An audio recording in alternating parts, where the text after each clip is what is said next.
leaving aside the idea of urban agriculture for the time being, I think it's fair to say that there is a percentage, I don't know what it would be, of gardeners here. There's 110 raised beds, and as I said, over 40, the better part of 4,400 square feet of in-ground communal garden planted.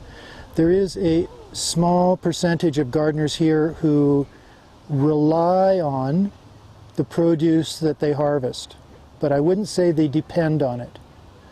So by and large, my experience with community and communal gardening is that it's twofold. It's a recreational undertaking, and on the in-ground communal side, we traditionally donate 75 to 80% of all the produce that's grown to local service organizations. So in that I think that involves, that really exemplifies the volunteering aspect of community.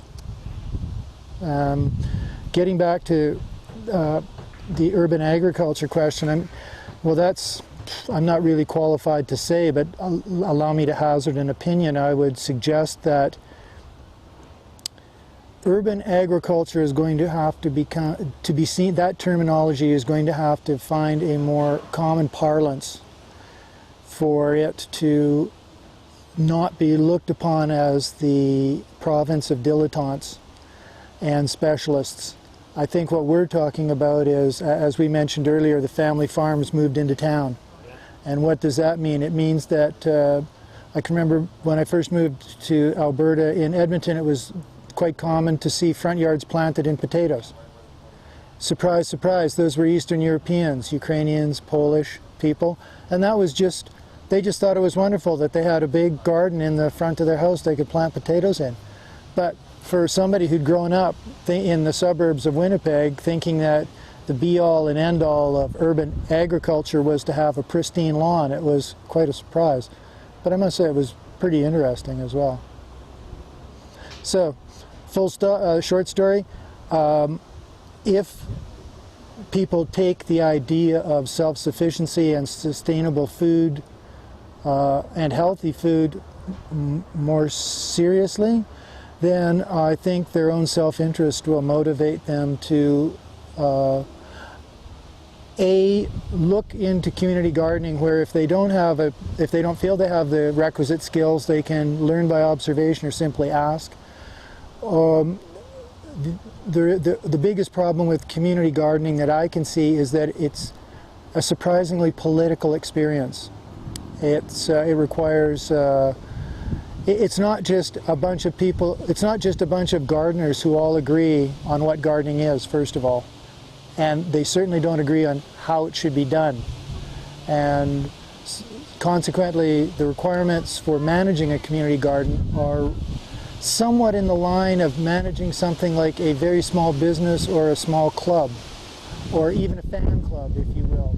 But you still need to have an infrastructure in place that outlines the code of conduct, expectations, best practice, rules and regulations. And having said all that, I think that the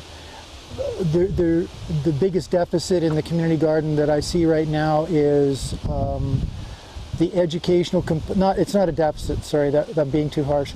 The educational component could be developed because communal garden, especially, I keep referring, there's two things. This is a community garden behind me. There's 110 raised plots. People garden here individually. They plant whatever they want.